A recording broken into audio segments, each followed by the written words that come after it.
বাংলাদেশ দল রাত পোহালেই রওনা হবে, আপনারা সবাই জানেন, সংযুক্ত আরব আমিরাতের উদ্দেশ্যে আবুধাবিতে বাংলাদেশের গ্রুপ পর্বের 3 ম্যাচ। প্রথম ম্যাচে 11 তারিখে হংকং, এরপরে বাংলাদেশ আফগানিস্তান এবং তারপরের ম্যাচে মুখোমুখি হবে শ্রীলঙ্কার 16 তারিখ। অর্থাৎ সেপ্টেম্বরের 16 তারিখ পেরোনোর পর বাংলাদেশ আর কোনো ম্যাচেস খেলবে কি খেলবে না সেটা ডিসাইড হয়ে যাবে বাংলাদেশ গ্রুপ পর্বের অন্তত প্রথম 3 ম্যাচের প্রথম দুটায় কেমন ফল করে সেটার উপর। বাংলাদেশ দলের এশিয়া কাপ মিশন আমি যে ডিক্লেয়ার করলাম, আমি যে ডেটস গুলো আপনাদের সাথে শেয়ার করলাম, যে 11, 13, 16 3টা তারিখে সেপ্টেম্বরের 3টা ম্যাচ বাংলাদেশ খেলবে 3 ভিন্ন প্রতিপক্ষের বিপক্ষে। এর আগেই আসলে বাংলাদেশের এশিয়া কাপ মিশন শুরু হয়ে যাচ্ছে। আমি কেন এই আলোচনাটা করছি, এবারের এশিয়া কাপে বাংলাদেশের ম্যাচেস হবে 11 তারিখে, কিন্তু তার আগে এশিয়া কাপ ফর্মালি ইনাগুরাল হচ্ছে। প্রথম ম্যাচ সেটা হতে যাচ্ছে সেপ্টেম্বরের 9 তারিখ। সেপ্টেম্বরের 9 তারিখ বাংলাদেশ তাদের প্রথম ম্যাচ খেলার 2 দিন আগে এশিয়া কাপের উদ্বোধন হবে এবং সেই ম্যাচে মুখোমুখি হবে আফগানিস্তান হংকং। সাদা চোখে দেখলে মনে হতে পারে যে এটা গুরুত্বহীন ম্যাচ, আফগানিস্তান হংকং নিরুত্তাপ ম্যাচ, আফগানিস্তান ভালো সাইড, সবশেষ ওয়ার্ল্ড কাপে টপ 4-এ তারা খেলেছে, কিন্তু এই দুই প্রতিপক্ষই কিন্তু বাংলাদেশের গ্রুপমেট।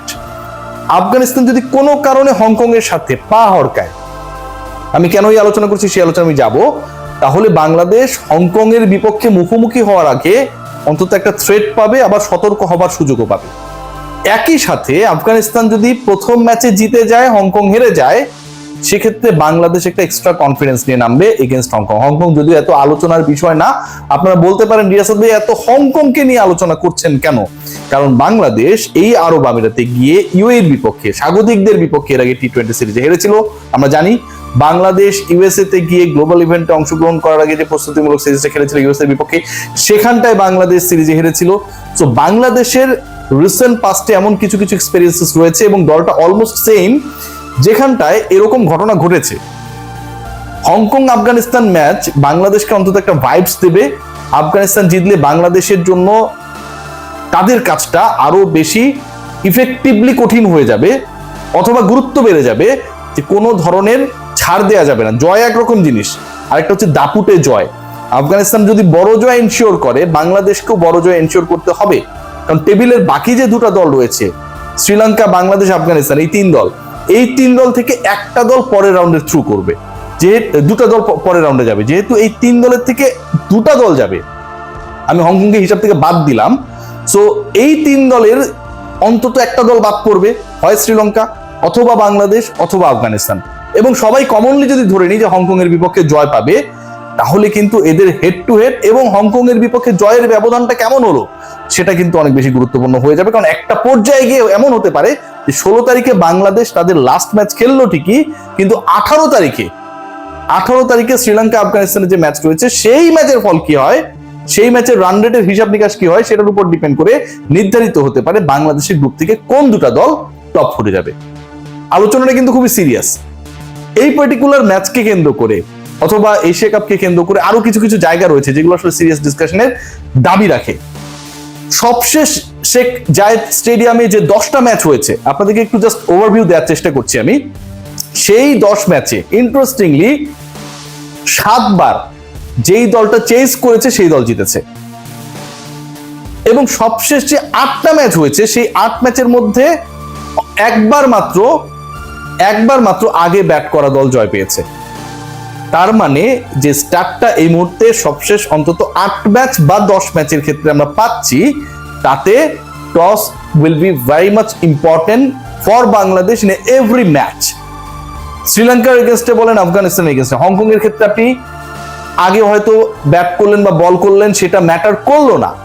বাট শ্রীলঙ্কা এন্ড আফগানিস্তান এই দুই দলের বিপক্ষে যেহেতু টস একটা ফ্যাক্ট, এবং সবশেষ 10 ম্যাচ বা 8 ম্যাচের স্টার্টে দেখাই যাচ্ছে 8 ম্যাচের মধ্যে 7 বারই চেস করে জিতেছে, 10 ম্যাচের মধ্যে 7 বারই চেস করে জিতেছে। So chasing is important. Toss জিতে আগে ফিল্ডিং করাটা খুব বেশি গুরুত্বপূর্ণ। সেই জায়গাটা কিন্তু বাংলাদেশকে অনেকটাই লাকের উপরে ডিপেন্ডেন্ট থাকতে হবে।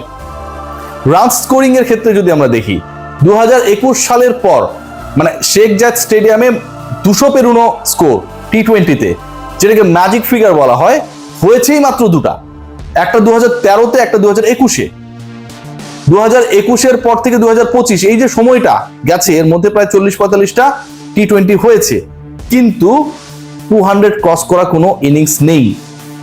200 ক্রস করা কোনো ইনিংস নেই। ইট মিনস, ইট রেফার্স যে আলটিমেটলি বাংলাদেশকে যদি আপনি আগে ব্যাট করেন, যেহেতু চেজিং এখানটা ইজিয়ার, আপনাকে অ্যাটলিস্ট স্কোর বোর্ডে 180 অ্যারাউন্ড একটা টার্গেট পোস্ট করতে হবে ভাই, নো ডাউট।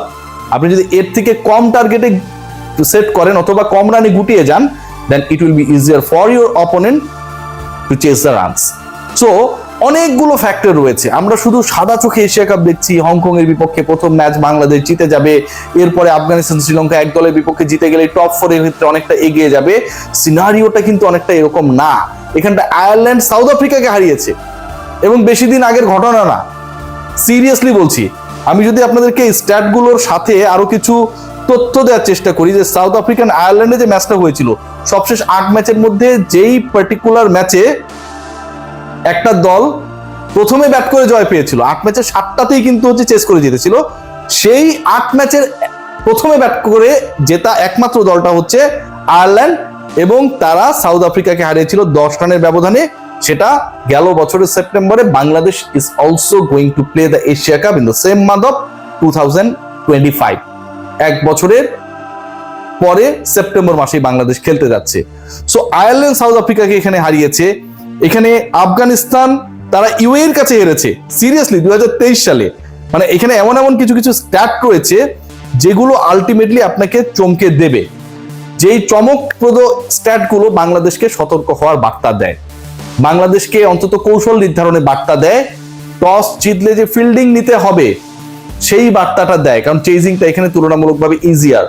এবং টসে যদি কোনো কারণে হেরে গিয়ে ব্যাটিং করে, অ্যাটলিস্ট 180 রানস পোস্ট করতে হবে, সেই বার্তাটাও দেয়। 9 তারিখ থেকে এশিয়া কাপের শুরু, উদ্বোধনী match is going to be very much interesting. Afghanistan বড় ব্যবধানে জিতলে লিটন কুমার দাসের দলকে হংকং এর বিপক্ষে বড় ব্যবধানে জেতা ছাড়া উপায় থাকবে না, কারণ হংকং ছাড়া বাকি দুটো প্রতিপক্ষ কিন্তু ঘাড়ে নিঃশ্বাস ফেলার মতো। বাংলাদেশের যে 11, সেই 11-এর সেই আমার কাছে মনে হয় যে সম্ভাব্য যে 11 নিয়ে আলোচনা আমরা করেছিলাম, সেই শক্তিমত্তার জায়গায়, সেই প্রিপারেশনের জায়গায়, পারফরমেন্সের জায়গায়, কনফিডেন্সের জায়গায় দে আর ইন আ রাইট ট্র্যাক। এবং সেই জায়গাটা যদি আমরা বিচার বিশ্লেষণ করার চেষ্টা করি, আমার কাছে মনে হয় যে খুব বেশি এক্সপেরিমেন্টে বাংলাদেশ দল যাবে না। টপ 4 মোটামুটি নির্ধারিতই আছে। দুজন ওপেনার তানজিদ তামিম এবং তার partner Parvez Emon, Liton Kumar Das number 4, number 3, number 4-এ সাইফ হাসানকেই খেলাবে বলে আমার দৃঢ় বিশ্বাস। এবং পরের যে স্পট দুটা, মানে 6টা ব্যাটসম্যানই বাংলাদেশ খেলাতে পারবে। ইনফ্যাক্ট জাকের আলী অনেক অবশ্যই খেলবেন এবং তার পার্টনার হবেন Shamim Hossain Patwari in the finishing role. Bangladesh bowling department শেষ পর্যন্ত কেমন করে দেখার, বোলিং ডিপার্টমেন্টের সাকসেসের উপর অনেকাংশে ডিপেন্ড করবে বাংলাদেশ কেমন করে আপকামিং এশিয়া কাপে। সবাই ভালো থাকবেন, টেক গ্রেট কেয়ার।